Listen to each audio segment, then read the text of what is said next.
et que vous êtes en bonne santé.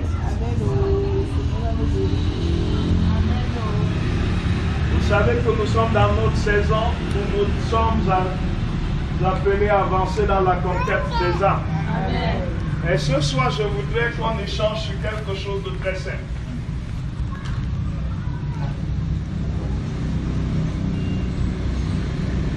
Le combat stratégique pour la conquête des âmes. Le combat stratégique pour la conquête des âmes. Et le texte principal que nous allons avoir est tiré de Actes des Apôtres, chapitre 1er, à partir du verset 4 au verset 8. Notre texte principal est tiré de Actes chapitre 1er, à partir du verset 4 au verset 8. Est-ce que quelqu'un aura l'amabilité de nous faire la lecture, s'il vous plaît? Actes chapitre 1, verset 4 à 8. Actes chapitre 1, verset 4 à 8, je lis dans la version de cela. Or, un jour qu'ils prenaient un repas avec eux, il leur recommanda de ne pas quitter Jérusalem, mais d'y attendre que son père leur accorde le don qu'il leur avait promis. C'est le don que je vous ai annoncé, leur dit-il, car Jean a baptisé d'eau, mais vous, c'est dans le Saint-Esprit que vous serez baptisés dans peu de jours. Comme ils étaient réunis autour de lui, ils lui demandèrent, Seigneur, est-ce à ce moment-là que tu rendras le royaume à Israël? Il leur répondit, il ne vous appartient pas de connaître les temps et les moments que le Père a fixés de sa propre autorité. Mais le Saint-Esprit descendra sur vous, vous recevrez sa puissance et vous serez mes témoins à Jérusalem, dans toute la Judée et dans la Samarie et jusqu'au bout du monde. Amen. Amen. Amen. Amen. Nous sommes en train de parler du combat stratégique pour la conquête des âmes. Je voudrais que chacun de nous sache et que chacun de nous retienne, contrairement à la pensée populaire, contrairement à la croyance commune qui voudrait que le simple fait d'être un être humain fasse de nous des enfants de Dieu, qui voudrait que le simple fait d'aller à l'église fasse de nous des enfants de Dieu, qui voudrait que le simple fait de temps en autre, le fait de fournir de petits efforts en direction de la justice, en direction de la pureté ou encore de la piété, selon que les uns et les autres conçoivent cela, fasse de nous des enfants de Dieu. Le simple fait d'avoir une pensée adressée, orientée vers la personne de Dieu, ça veut, je veux dire, le fait de prier de temps en autre. Tous ces faits ne suffisent pas pour faire de nous des enfants de Dieu. On n'est pas enfant de Dieu parce qu'on remplit quelques rituels que ce soit.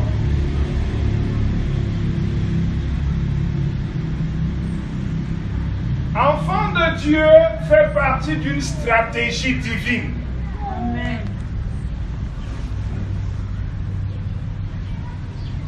Alors, quelle est la méthode du Seigneur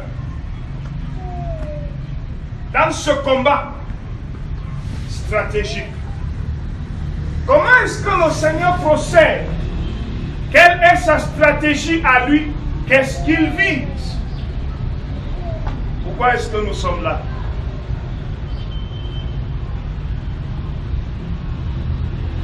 Vous et moi devons savoir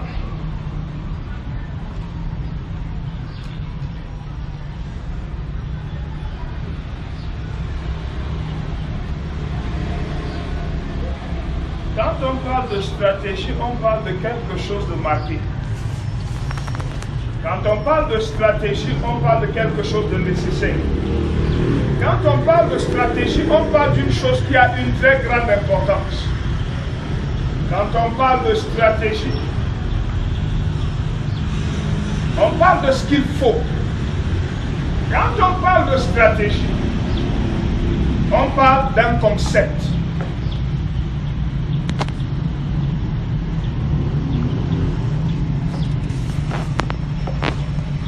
Je voudrais que chacun de nous sache que nous ne sommes pas là parce que nos parents nous ont donné naissance. Nous sommes là parce que Dieu a bien voulu que nous soyons. Amen. Nous sommes là parce que nous étions importants à ses yeux. Amen. Nous sommes là parce que Dieu a conçu que nous soyons là. Amen. Nous sommes là parce que nous avons été marqués pour être là. Amen. Nous sommes là parce que le concept divin voudrait que nous soyons là.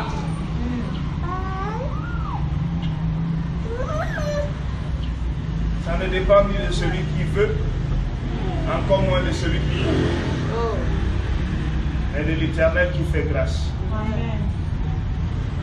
Cette grâce est arrivée jusqu'à nous. C'est la raison pour laquelle nous sommes là. Quand on parle de conquête,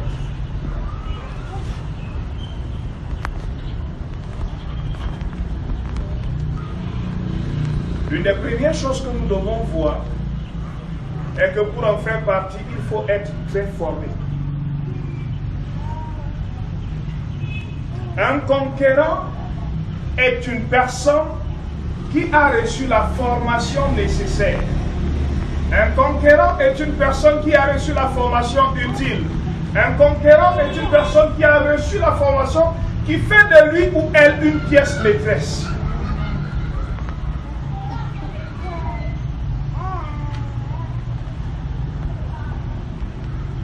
Un conquérant, c'est une personne qui est devenue un membre d'une unité d'élite. Qu'est-ce que cela veut dire? Faire partie d'une unité d'élite. Avoir des frappes d'une telle précision qu'on ne rate jamais son tir. Un conquérant est une personne qui a compris que pour vaincre l'ennemi, il faut détruire ses ressources. Vous ne pouvez pas être conquérant. Je veux dire, vous ne pourriez pas entreprendre la conquête des âmes avec succès si vous laissez à l'ennemi toutes ses ressources. Vous devez être capable de détruire ses ressources spirituelles. Vous devez être capable de détruire ses ressources financières.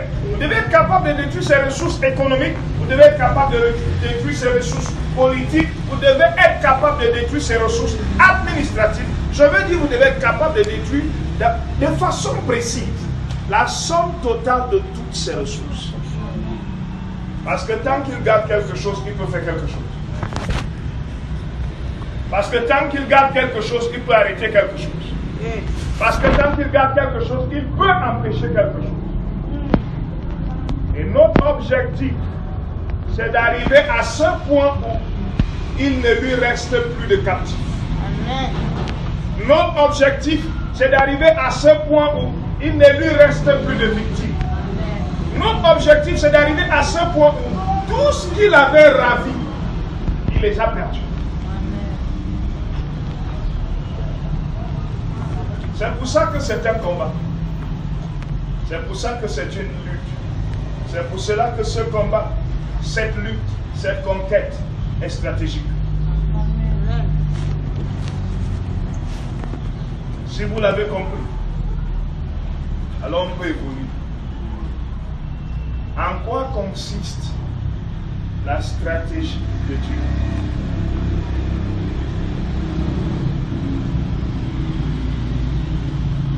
Quelle est la méthode stratégique que Dieu a mise sur pied pour arriver à arracher les âmes d'entre les mains du bourreau?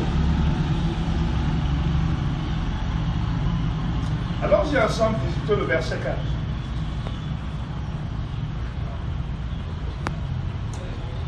Verset 4.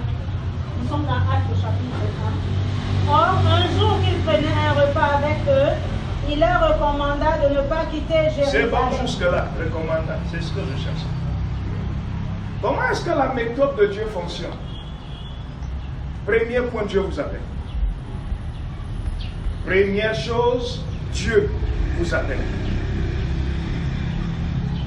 Vous ne feriez jamais partie de son équipe s'il ne vous a pas appelé. Cet appel fait office du recrutement. Et ce recrutement dont vous êtes l'objet a eu lieu le jour de votre nouvelle naissance. Dieu ne va jamais vous utiliser si vous n'êtes pas né de nouveau.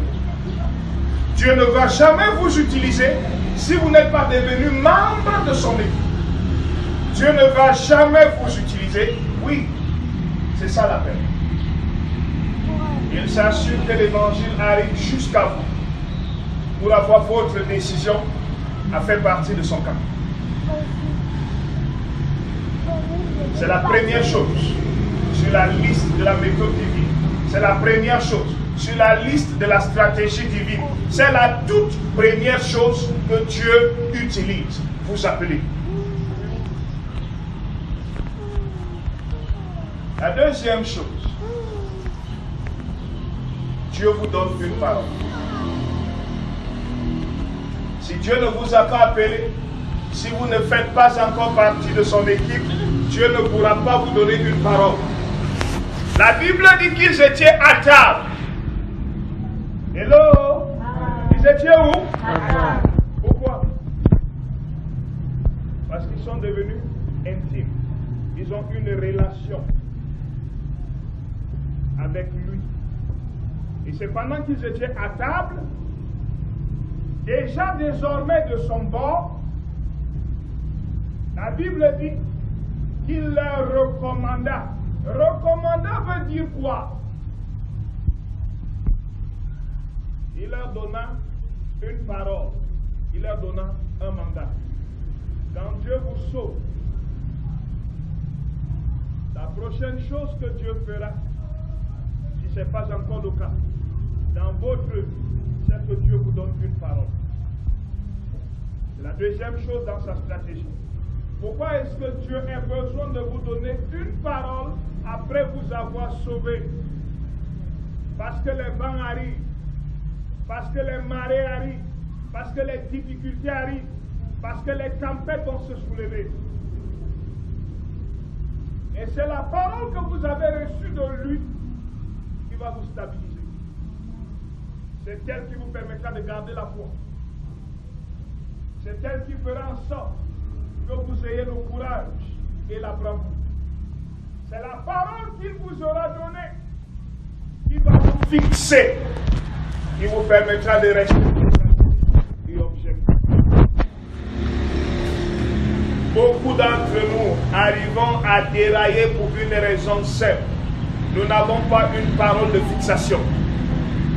Nous n'avons pas une parole qui nous focalise. Nous n'avons pas une parole qui nous garde en train de regarder l'objectif que nous avons devant nous, celui que nous sommes en droit de poursuivre, à cause de la parole que Dieu nous a donnée.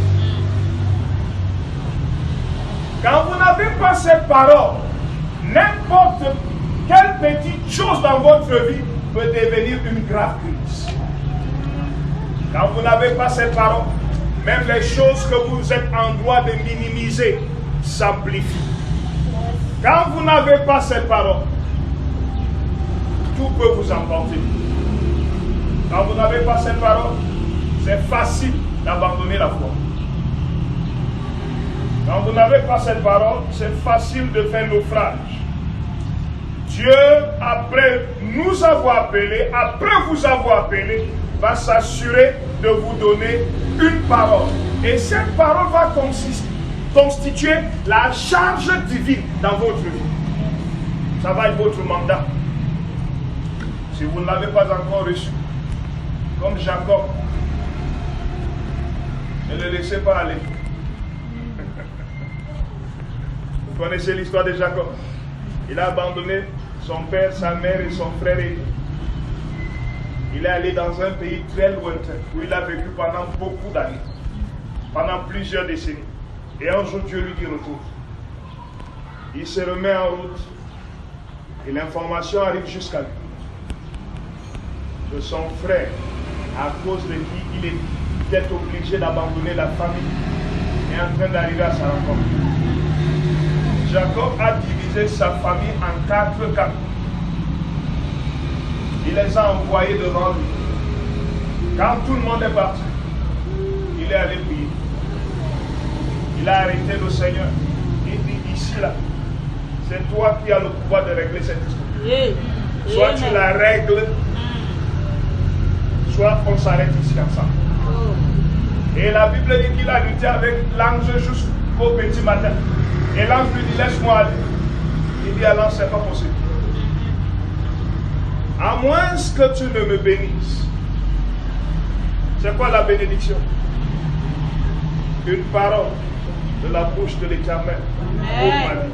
Amen. À moins que tu ne me bénisses, je ne te laisserai aller. Et l'ange de lui demander, c'est quoi ton nom? Il dit, je m'appelle Jacob. Et l'ange lui dit, à partir d'aujourd'hui, ton nom ne sera plus jamais Jacob, mais Israël. Amen. Frère, écoutez, pourquoi est-ce que Dieu doit nous donner cette parole? Parce que cette parole vient pour porter notre vie vers une autre dimension. Parce que cette parole vient pour remettre de l'ordre dans notre destinée. Parce que cette parole vient pour attraper tout ce qui est allé dans tous les sens. Parce que cette parole vient pour nous rééquilibrer. Parce que cette parole vient pour nous stabiliser. Dieu doit nous donner une parole. Quand Jacob a reçu la parole de la bouche de l'ange, cette parole a commencé par être son nom à lui tout seul. Et cette parole est allée grandissante. Au point de devenir le nom de tout un peuple. Au point de devenir toute une nation. Aujourd'hui, on a une nation sur la surface de la terre qui s'appelle Israël. Et cet Israël, c'est une parole relâchée de la bouche de l'Éternel, portée par l'ange pour un homme. Frère, écoutez, Dieu ne nous donne pas des paroles par plaisir. Dieu nous donne des paroles parce qu'elles sont en mission dans nos vies. Les paroles que Dieu nous envoie sont des mandats. Et je voudrais encourager chacun de nous. Va chercher ta parole. Va chercher ton mandat. Va chercher ta bénédiction. Et comme Jacob, ne le laisse pas tant que tu ne l'as pas reçu. Ne le laisse pas tant que ce n'est pas clair dans ton esprit. Ne le laisse pas tant que cette certitude et cette assurance, tu ne l'as pas encore. Amen. Pourquoi est-ce si important pour Dieu de nous donner une parole? Lisez la suite du texte. Mais d'y attendre que son père leur accorde le don qu'il leur avait promis. On était où là? Il est recommandable. Or, un jour qu'il prenait un repas avec eux, il leur recommanda de ne pas quitter Jérusalem. Merci beaucoup. Il est recommandable de ne pas faire quoi? De ne pas quitter Jérusalem. Chaque fois que Dieu vous a appelé, il va vous donner une parole. Et chaque fois que Dieu vous a donné une parole, il va vous donner un lieu où vous devez débuter. Cette parole doit rentrer en application, rentrer en œuvre, rentrer en exercice, mais ça doit commencer quelque part. Dieu ne vous appellera jamais pour que vous alliez dans tous les sens. Dieu ne vous donnera jamais une parole qui va vous mettre dans la confusion. Chaque fois que Dieu vous a envoyé une parole, associé à cette parole est un lieu où vous devez commencer. Amen. Comment fonctionne la stratégie de Dieu? 1, il vous appelle. Comment fonctionne la stratégie de Dieu? 2, il vous donne une parole. Comment fonctionne la stratégie de Dieu? 3, il vous indique le lieu où vous êtes en droit de commencer. Est-ce qu'on se comprend? Amen. Mais vous devez le savoir. Dieu ne vous appellera jamais tant qu'il n'a pas la fin à l'esprit. Dieu a toujours une vision claire pour votre avenir avant de vous appeler. Tant que c'est fou, Dieu ne vous appelle pas. Tant que c'est confus, Dieu ne vous appelle pas. Tant que ce n'est pas clair, Dieu ne vous appelle pas. Parce qu'il n'est pas auteur de confusion. Il ne peut pas vous appeler pour vous introduire dans une chose que lui-même ne voit pas clairement. Est-ce qu'on se comprend?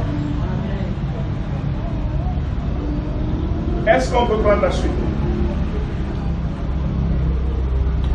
Il leur recommanda de ne pas quitter Jérusalem, mais d'y attendre que son père leur accorde le don qu'il leur avait promis. Verset 8. Verset 8. Mais le Saint-Esprit descendra sur vous, vous recevrez sa puissance et vous serez mes témoins à Jérusalem. D'accord. Doucement. Pas doucement. On est en train d'explorer la stratégie de Dieu. La quatrième chose dans la stratégie de Dieu, c'est que Dieu doit travailler dans votre vie. Écoutez, je vais vous montrer l'autre côté de cette phrase. Mais vous recevrez une puissance. Mais vous recevrez une puissance, le Saint-Esprit survenant sur vous. Ça veut dire quoi? Dieu est en train de dire qu'il va utiliser sa puissance pour travailler dans ta vie. Il va utiliser sa puissance pour te transformer. Il va utiliser sa puissance pour accélérer ta régénération. Il va utiliser sa puissance pour s'assurer que tu croisses, que tu mûrisses. Dieu va utiliser sa puissance pour faire des merveilles dans ta vie. Frère, écoutez, dans la stratégie de Dieu, Dieu va s'assurer de travailler dans ta vie. C'est la quatrième chose dans sa stratégie. Parce que permettez que je vous dise, quand Dieu vous appelle, quand Dieu vous parle, quand Dieu vous indique là où vous devez commencer, parfois vous n'avez pas ce qu'il faut. Généralement, vous n'êtes même pas prêt à commencer. Mais la Bible nous indique qu'il dit toujours la fin au commencement. Et à ce stade où c'est le commencement pour lui, très souvent pour nous, ce n'est pas encore le commencement. Parce que l'œuvre qu'il doit faire en nous, il ne l'a pas encore faite. Je suis désolé, ça arrive très souvent qu'on n'attend pas. Ça arrive très souvent qu'on n'attend pas. On a entendu que tout de suite on va commencer à courir. On n'a pas ce qu'il faut. N'oubliez pas, nous avons dit que c'était un combat. N'oubliez pas, nous avons dit que c'était une conquête. Permettez que je dise, l'adversaire que nous avons au-devant de nous, ce n'est pas un garçon de cœur.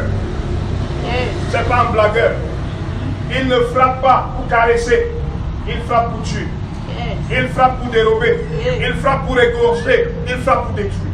C'est ça que nous avons comme adversaire.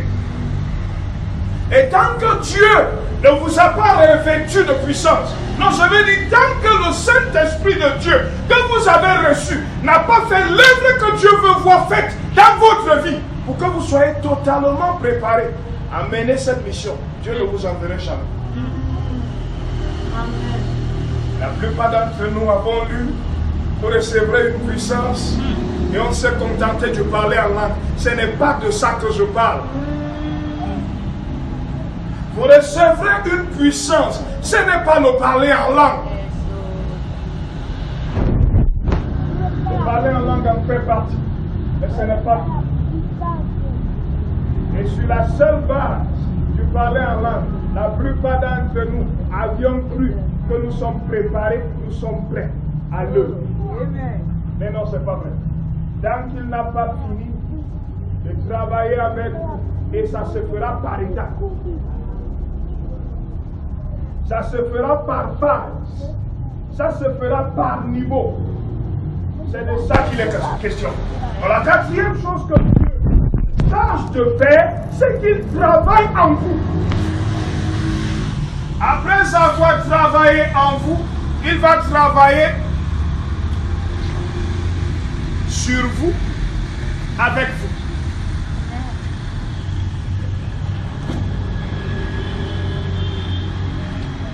Est-ce qu'on se comprend? Alors désormais, quand tu vas arriver sur cette portion de l'écriture, mais vous recevrez une puissance. Je voudrais que tu te dises à chaque fois à toi-même, Seigneur, me voici, fais ce que tu veux. Seigneur, me voici, poursuis là où tu t'es arrêté. Seigneur, me voici, parachève ton œuvre. C'est de ça qu'il est question. C'est la quatrième chose dans la stratégie de Dieu. C'est la quatrième chose dans les méthodes que Dieu emploie pour la conquête des âmes. Est-ce qu'on peut vous suivre? Et vous serez mes témoins à Jérusalem. Merci beaucoup. Et vous serez mes témoins. Quand on dit témoin, ça renvoie à quoi? Quand on dit témoin, ça renvoie à quoi? La cinquième chose que Dieu fait.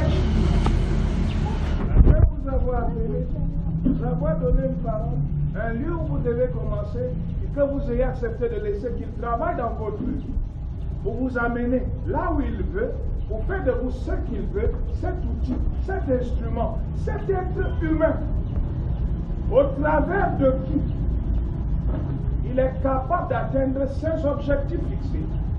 La cinquième chose que Dieu fait, c'est qu'il vous donne une expérience. Est-ce qu'on s'entend? Le Seigneur, la cinquième chose qu'il fait, c'est qu'il vous donne une expérience. Et cette expérience consiste à faire de vous ses témoins. Maintenant, quand je parle d'expérience, de quoi est-ce que je parle? Hello? Quand je parle d'expérience, de quoi est-ce que je parle? Je parle du travail que tu as fait dans ta vie, qui est devenu le socle solide sur lequel désormais la portée de ta parole va s'appuyer. Quand tu vas rendre témoignage quelque part et tu racontes les histoires des choses que Dieu a fait dans la vie des autres, ça n'a pas de poids, ça n'a pas de substance, ça n'a pas de valeur, ça ne pèse pas, parce que toi-même tu n'es pas déjà convaincu. Un témoin est une personne qui a vécu des choses. Un témoin est une personne qui a expérimenté des choses. C'est pour ça que Dieu va se charger de vous donner une expérience. Vous recevrez une puissance. C'est lui permettre à lui, Dieu, de travailler en vous au point que vous puissiez avoir une expérience avérée. Quand vous allez sortir pour un témoignage, quand vous trouvez un possédé, vous savez comment il vous a libéré. Vous savez comment votre délivrance a été activée. Quand vous trouvez quelqu'un qui est malade, vous savez le nombre de maladies qu'il a guéri dans votre corps. Quand vous trouvez quelqu'un qui peine à s'en sortir, vous savez comment Dieu vous a relevé, comment il vous a tiré d'affaire, comment il vous a sorti de la misère et de la pauvreté. Frère, écoutez, tant que Dieu ne l'a pas fait, vous ne pouvez pas être son témoin, parce que votre témoignage, il sera basé sur quoi? Qu'est-ce qui portera votre témoignage? Vous serez mes témoins. C'est que vous allez raconter les choses que vous avez vues faire dans votre propre vie. Vous savez faire écouter. Une des raisons pour lesquelles de plus en plus l'Église n'arrive pas à gagner des âmes au Seigneur, c'est parce que beaucoup d'enfants de Dieu n'ont pas d'expérience avec Dieu. Beaucoup d'enfants de Dieu n'ont pas de témoignage. Beaucoup d'enfants de Dieu, si vous leur posez la question, ils ne seraient pas capables de vous dire clairement, Dieu a fait ci, Dieu a fait ça dans ma vie. De façon certaine. J'étais comme ceci. Voici ce que je suis devenu. Vous allez difficilement trouver ça. J'étais faible ici. Voici comment il m'a sorti de là. C'est ça l'expérience. Et c'est sur ça que le témoignage se repose.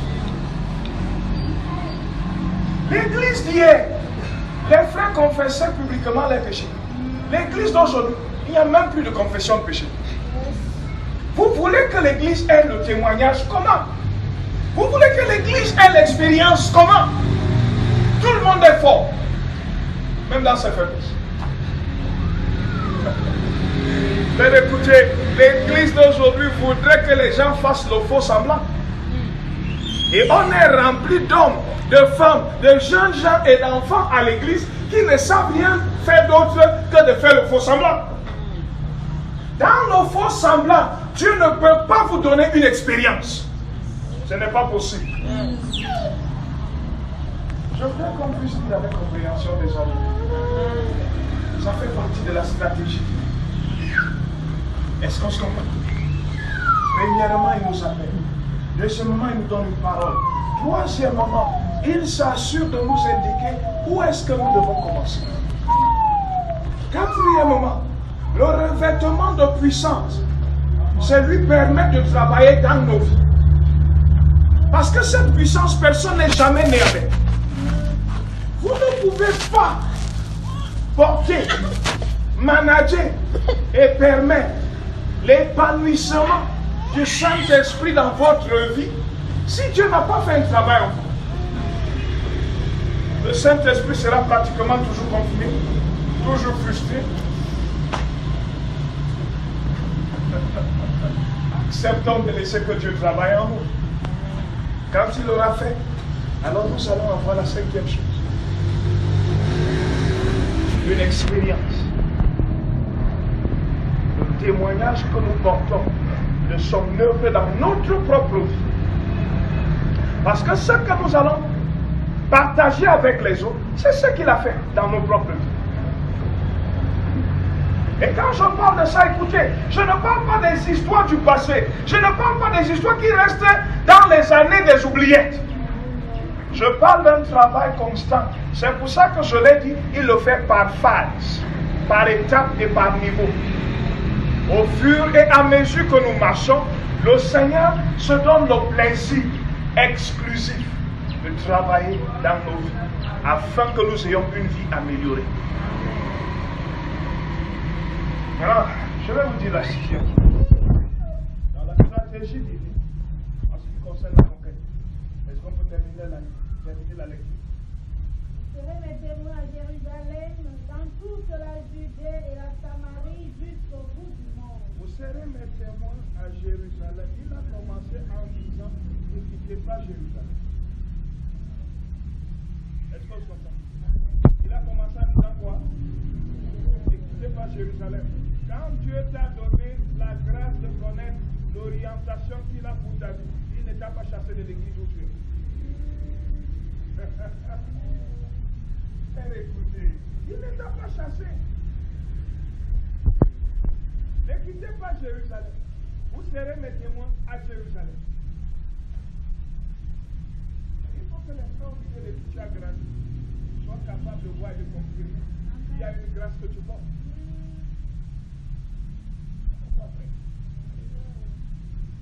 Maintenant, écoutez, la sixième chose que chacun de nous doit savoir, dans la stratégie divine pour la conquête des âmes, Dieu a une vision claire.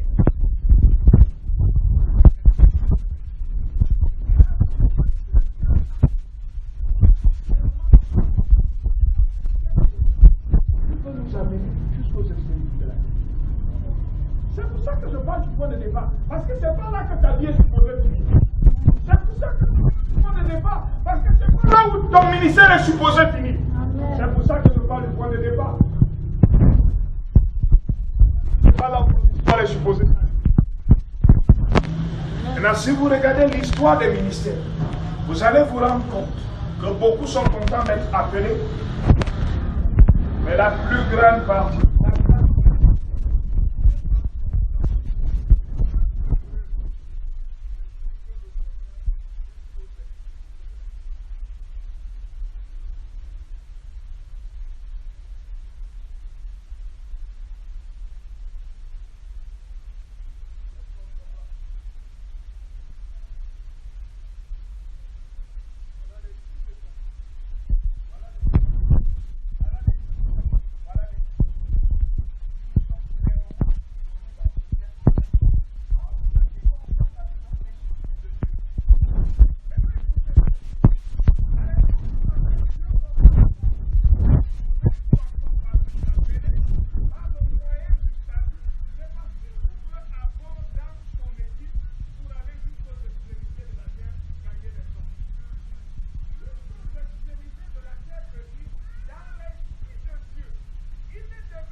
Premièrement, vous et moi avons besoin. On a fini avec la stratégie de Dieu. On a fini avec la méthode de Dieu. Maintenant, qu'est-ce que vous et moi avons besoin? Premièrement, nous avons besoin de corriger le coût de cette entreprise. Luc 14, 28 et 31.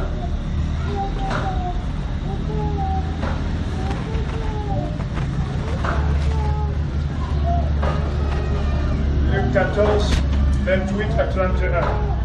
Luc 14, verset 28 au verset 31, je lis au nom de Jésus.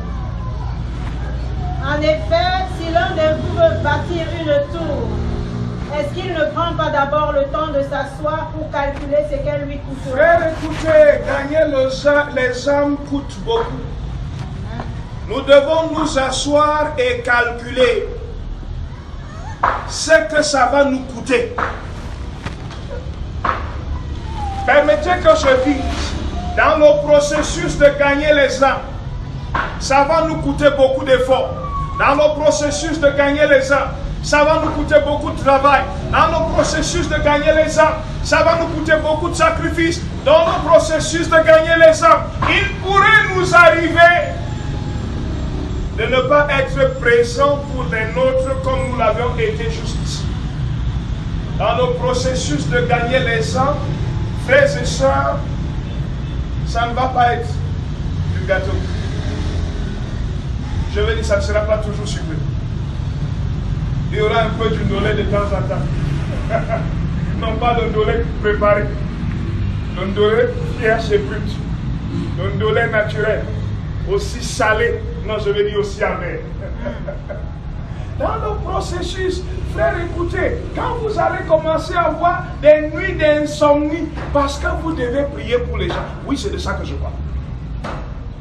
Ça ne se fera jamais autrement. Vous devez calculer tout ce que ça va vous coûter. Est-ce qu'on peut terminer la lecture?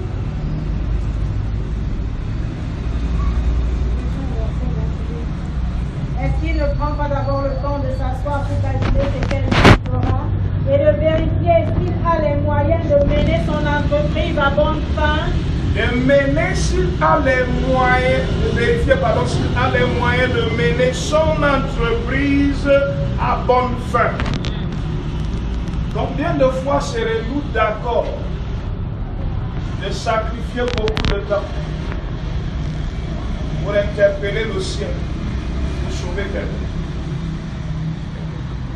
Si nous le faisons sur une journée, est-ce que nous pourrons le faire sur une semaine? Si nous le faisons sur une semaine, est-ce que nous pourrions le faire sur un mois? Si nous le faisons sur un mois, est-ce que nous pourrions le faire sur un an? C'est de ça que l'histoire. Vous savez, la plupart d'entre nous, nous sommes là. Mais nous n'avons pas imaginé. Nous n'avons pas pesé. Nous n'avons pas évalué. Nous n'avons pas estimé ce que ça a coûté aux autres. Comme sacrifice. Comme prière pour que le Seigneur arrive jusqu'à nous à terre, nous sauver et nous amener là où nous sommes. Verset 31. Ou bien, supposez qu'un roi soit sur le point de déclarer la guerre à un autre. Ne prendra-t-il pas le temps de s'asseoir pour Nous parlons de conquête. Nous parlons de quoi? De conquête. Je peux vous montrer quelque chose. Jean 1,12. On revient sur Luc. Jean 1,12. Jean 1,12. Je dis au nom de Jésus. Certains pourtant l'ont accueilli et ont cru en lui. À tout cela, il a accordé le privilège de devenir enfant de Dieu. Certains pourtant l'ont accueilli et ont cru en lui. À tout cela, il a accordé le privilège. La traduction que nous avons sous les yeux dit de devenir enfant de Dieu. Mais le texte original dit que ce privilège a fait de nous des sultans. Vous savez ce que c'est qu'un sultan? C'est un roi. C'est pour ça qu'il parle de roi. Vous êtes des rois et des reines. Vous ramenez d'autres personnes là où vous êtes. Vous devez vous battre pour ça. Ce n'est qu'un roi qui peut aller en guerre contre un autre roi. Est-ce qu'on se comprend? On n'envoie jamais les enfants en guerre. Si vous lisez attentivement 2 Samuel, chapitre 11, pour être précis, on vous dira à l'époque où les rois allaient en guerre. Est-ce qu'on se comprend? C'est les rois qui vont en guerre, ce n'est pas les enfants. Donc il ne nous a pas donné nos privilèges de devenir enfants de Dieu, mais non, il nous a donné nos privilèges de devenir des reines et des rois.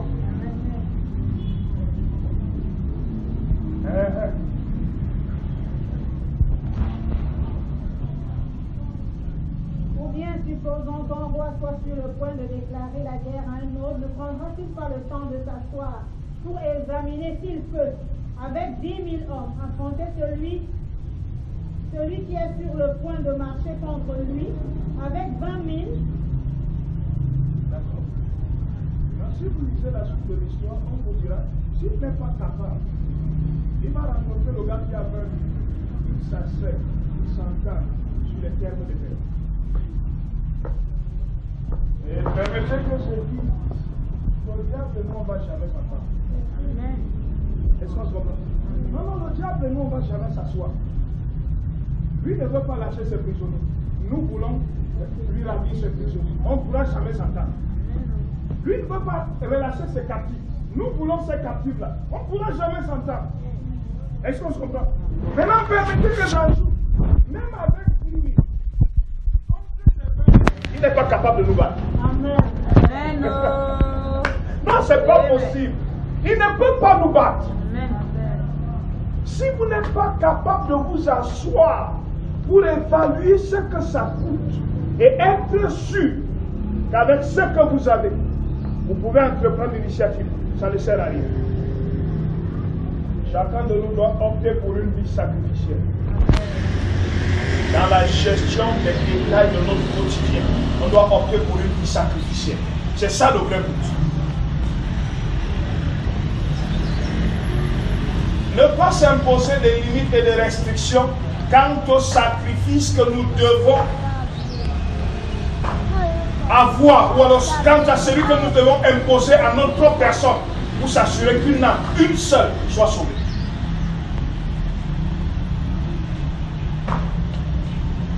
Est-ce que tu comprends? Toujours sur la route, sur notre engagement, sur ce que nous sommes supposés faire.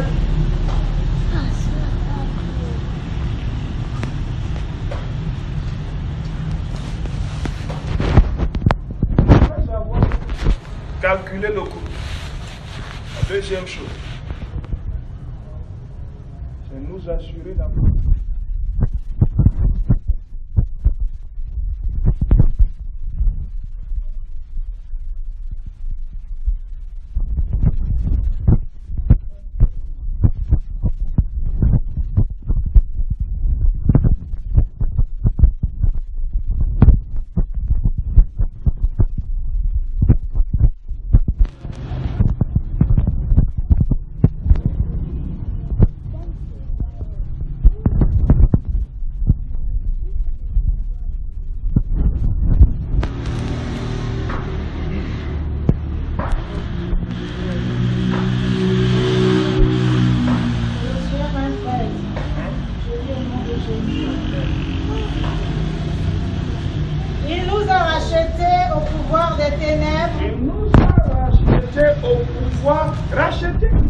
De la délivrance. Racheter ici parle du fait de nous avoir arrachés. Est-ce qu'on se comprend? Oui? Il nous a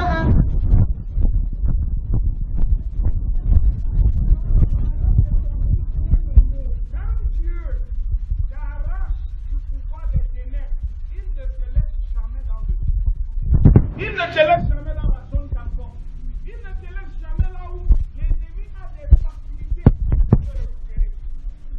Quand Dieu t'arrache des mains des démons, quand Dieu t'arrache des mains des sorciers, quand Dieu t'arrache des mains du diable, cette chose en ligne droite que Dieu fait, c'est qu'il garantit ton transfert. Amen. Frère, écoutez, arrêtons de prêcher l'évangile pour entretenir les gens. On ne les aide pas. Commençons à prêcher l'évangile pour garantir le transfert, parce qu'il est nécessaire. Est-ce qu'on se comprend? Quand vous prêchez l'évangile aux gens, travaillez à ce que ces personnes s'engagent sur la voie de la nouvelle naissance. Ça rend le transfert effectif. Est-ce qu'on se comprend? Si le transfert n'est pas effectif, on ne les a pas aidés. Si le transfert n'est pas effectif, on ne les a pas fait du bien. Si le transfert n'est pas effectif, on vient de compliquer leur vie. Arrêtons de prêcher l'évangile pour compliquer la vie des gens. Pour une prédication qui crée l'effectivité, elle doit être endossée par un temps de prière indescriptible. Jésus a demandé qu'ils ne partent pas de Jérusalem. Ils y sont restés sur place pendant 10 jours, enfermés, en train de prier, matin, midi, soir, à longueur de journée. Imaginez les prières de 120 personnes pendant une dizaine de jours. 120 personnes pendant 10 jours. Allez dans Actes chapitre 2, voir le résultat. À peine le Saint-Esprit est descendu, la Bible dit que toute la ville est sortie. Pierre a eu une seule prise de parole. Il y a eu 3000 convertis. Ce n'est pas la parole de Pierre, c'est la prière qui soutenait la parole de Pierre. Pour que vous et moi réussissions des prises de parole qui rendent le transfert effectif, nous devons avoir un foyer de prière. Amen.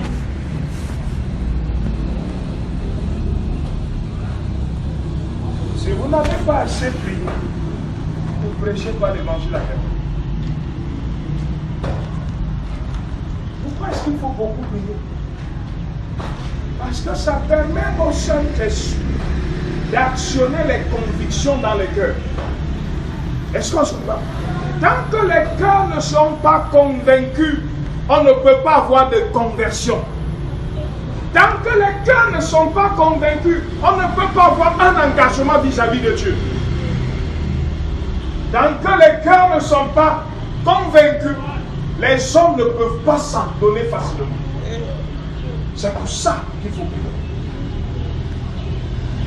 Pour que l'action du Saint-Esprit ne rate pas. Pierre n'a pas fait 3000 convertis en une prédication, puis 5000 dans une autre prédication, simplement parce qu'il a prêché. C'est parce qu'il y a eu beaucoup de prières. Et alors beaucoup de prières. Beaucoup de prières avant le Saint-Esprit. Beaucoup de prières après la Pentecôte. Donc beaucoup de prières en esprit. Beaucoup parmi nous ne savons pas prier en esprit. Il y en a peu parmi nous qui peuvent parler en langue toute journée. Mais ça ne viendra pas si tu ne t'appliques pas à t'exercer. Ça ne viendra jamais simplement parce que tu as le don de parler en langue. Ça viendra parce que tu t'es mis à t'exercer, à prier en langue pendant 10 minutes, 20, 15, 30, 40, 45, 50, 60, 2 heures, 3 heures. C'est ainsi que ça dit. Et tant que tu ne le feras pas, pour que tu arrives à le faire de cette façon, il faut, pour avoir compté le coût de ce que ça va te prendre, mettre du temps conséquent à disposition pour cet exercice. Tu ne peux pas te balader à longueur de journée et t'imaginer que les quelques minutes que tu vas consacrer à la prière suffiront. Non, ce n'est pas vrai. Ça ne pourra pas produire les résultats que Dieu veut voir. Écoutez, la conquête est fonction des résultats. La conquête est rattachée aux résultats. Nous ne nous engageons pas dans la conquête pour rien du tout. Si nous devons nous engager dans la conquête, nous devons être capables de voir le résultat. Et l'un des résultats, c'est assurer le transfert. Est-ce qu'on se comprend? Ne perdez jamais le but.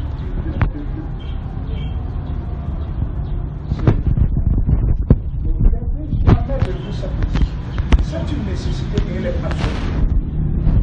Nous devons garantir le transfert des âmes du royaume des ténèbres vers le royaume du Fils de son amour. Sinon, ça ne sert à rien de toucher l'évangile. Imaginez que l'évangile nous avait atteint et qu'on était resté dans le camp de l'église. À quoi ressemblerait-nous? Il se ferait malin de nous déchirer. Je peux continuer? C'est notre engagement. La troisième chose, c'est soumettre l'homme fort.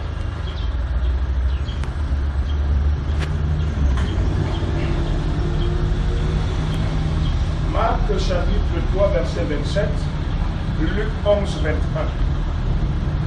Marc chapitre 3 verset 27, Luc 11 21. On va prendre un seul des deux, on va lire le texte de Luc.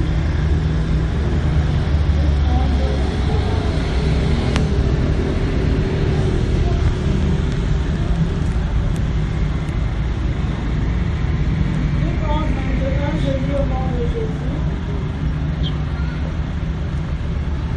Quand un homme fort et bien armé garde sa maison, Écoutez attentivement. ses biens sont en sécurité. L'homme contre qui nous allons est d'abord fort. L'homme contre qui nous allons est bien armé. Est-ce qu'on se comprend? Souvenez-vous, nous nous sommes dit tout à l'heure, quand on parle de conquête, on parle du fait de dépouiller. Il faut lui enlever tout ce qu'il a comme ressources.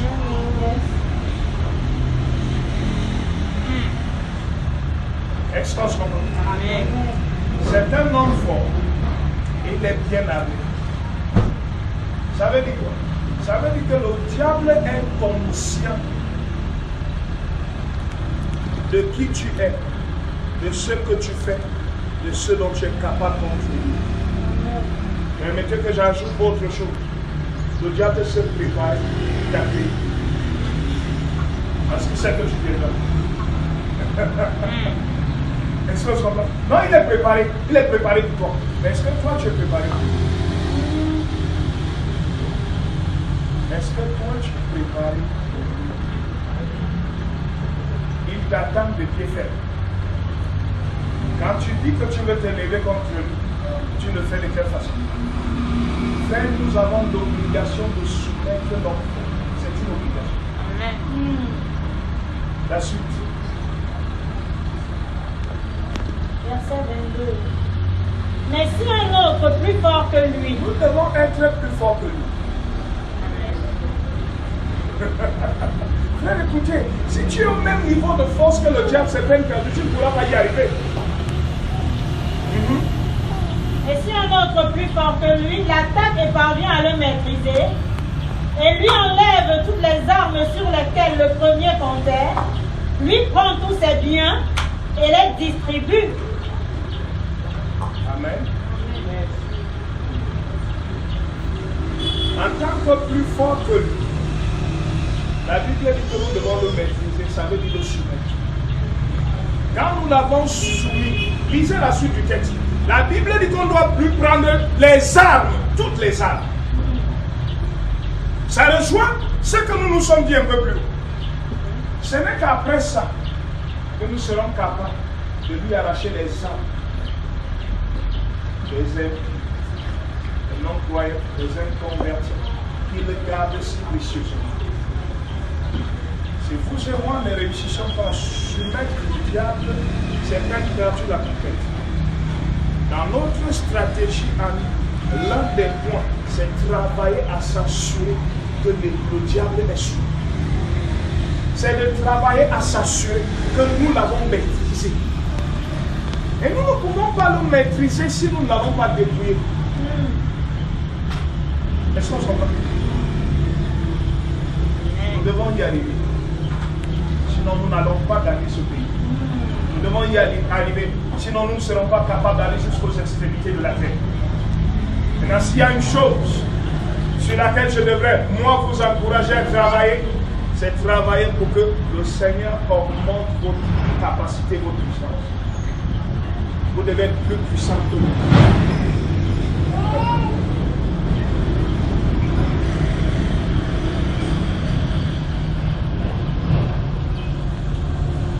On peut y aller. La quatrième chose qui relève de notre responsabilité, on va bientôt terminer. La quatrième chose qui relève de notre responsabilité,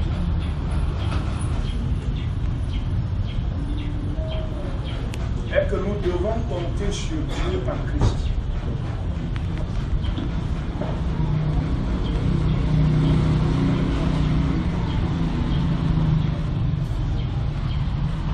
Nous devons compter sur Dieu en Christ. 2 Corinthiens 5,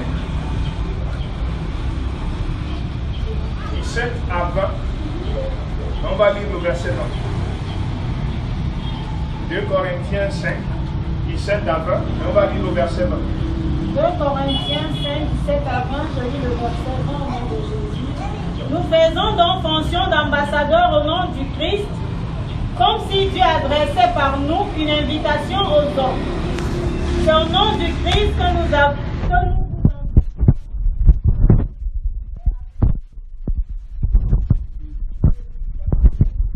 Et c'est exactement de ça qu'il est question. Adresser une invitation aux hommes. Et nous faisons quoi? Nous supplions les hommes d'être réconciliés avec Dieu. Nous ne pouvons pas le faire de nous-mêmes. Nous devons compter sur lui. Est-ce qu'on comprend? Frère, écoutez, Dieu veut travailler avec toi, mais il veut d'abord travailler en toi.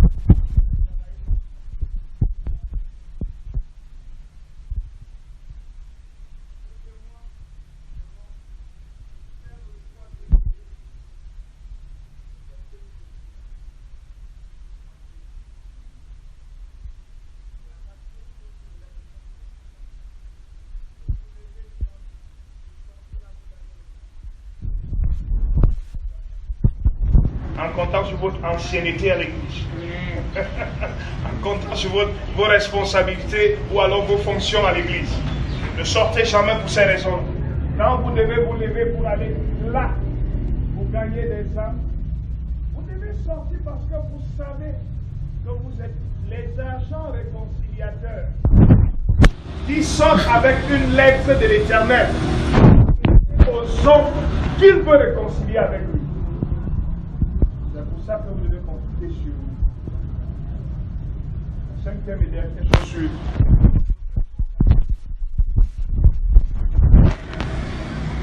c'est que nous devons connaître le véritable prix d'une âme. Nous devons connaître le véritable prix d'une âme. 1 Pierre chapitre 1, versets 18 à 19. C'est avec cela que nous allons nous arrêter. En espérant et en croyant que ce que vous avez entendu vous a aidé, vous a béni, vous a édifié, vous a orienté, mieux préparé et vous permet de savoir désormais comment vous y prendre dans cette histoire. Matthieu chapitre 1, le verset 18 à 19. Je lis au nom de Jésus. Vous avez été libérés de cette manière futile de vivre que vous ont transmise vos ancêtres et vous savez à quel prix. Ce n'est pas pour des biens qui se dévaluent comme l'argent et l'or. Non. Il a fallu que le Christ, tel un agneau, pur et sans défaut, verse son sang précieux en sacrifice pour vous. Ok. Frère, écoutez. La Bible dit qu'avant la foi, notre vie était futile. Et nous l'avons reçu en héritage de nos parents. C'est une transmission. Quand on dit transmis, ça veut dire qu'on a hérité de ça. Aucun d'entre nous n'est allé à l'école du mensonge. Combien d'entre vous avez été inscrits à l'école du mensonge? Aucun d'entre nous n'est allé à l'école du mensonge. Quand on mentait, celui qui nous écoutait croyez facilement jusqu'à tomber à la renverse. Ce n'est pas vrai. C'est un héritage. Ça nous a été transmis. C'est de ça qu'il nous a délivrés. Et la Bible dit que cette délivrance n'a pas été portée par des choses visibles. Cette délivrance n'a pas été portée par des choses terrestres. Cette délivrance n'a pas été portée par de l'or ou de l'argent. Le salut d'une âme est hors de prix. Permettez que je dise, il n'y a aucun chiffre aussi grand qu'il soit qu'on pourrait mettre sur ta vie et ce serait ta valeur. Ça n'arrivera jamais. Chiffrer tous les milliards, chiffrer tous les milliards, jusqu'à l'infini, ça ne pourra jamais valoir le prix d'une vie. Ne perdons jamais de vue le fait qu'une âme est hors de prix. Ne perdons jamais de vue le fait que ceux qui comptent sur leur savoir, comme si c'était quelque chose, ça peut les aider, ça peut les sauver. Ce n'est pas vrai. Et tous les biens et toutes les richesses de ce monde, toutes ces choses finiront par t'entraîner jusqu'en enfer si le Seigneur ne te sort de là. Amen. Donc ne nous laissons pas appâter. Ne nous laissons pas séduire par tout ce que les gens font, par tout ce à quoi ou alors sur quoi les gens s'accrochent, par tout ce que les gens brandissent. Ce n'est pas le prix de leur âme. Et vous et moi connaissons le prix. Travaillons à les aider à sortir. Cette façon de vivre est faite, est vie. Mais c'est l'héritage qu'ils ont reçu. Vous savez, parfois, il ne faut pas condamner les gens. Ils ne peuvent pas vivre autrement. Parce que c'est un héritage, c'est une transmission. S'accrocher sur des futilités, c'est une transmission. Les aïeux ont vécu comme ça. Tout le monde, en dehors de Christ, vit comme ça. C'est nous qui avons la responsabilité de nous assurer que le nécessaire soit fait.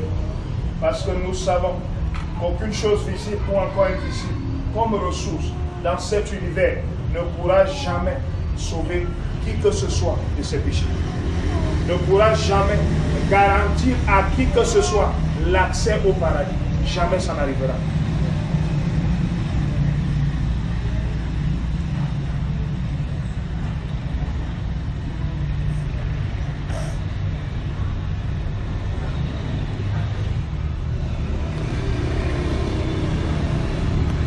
Est-ce qu'on se comprend? Frère, écoutez, notre stratégie elle est simple. Elle est basée sur notre engagement. Notre stratégie est simple. Elle est basée sur le secours de Dieu, sur l'aide que Dieu nous accorde. Notre stratégie elle est simple. Elle est basée sur le sacrifice que Christ a accordé pour s'assurer que les âmes soient libérées.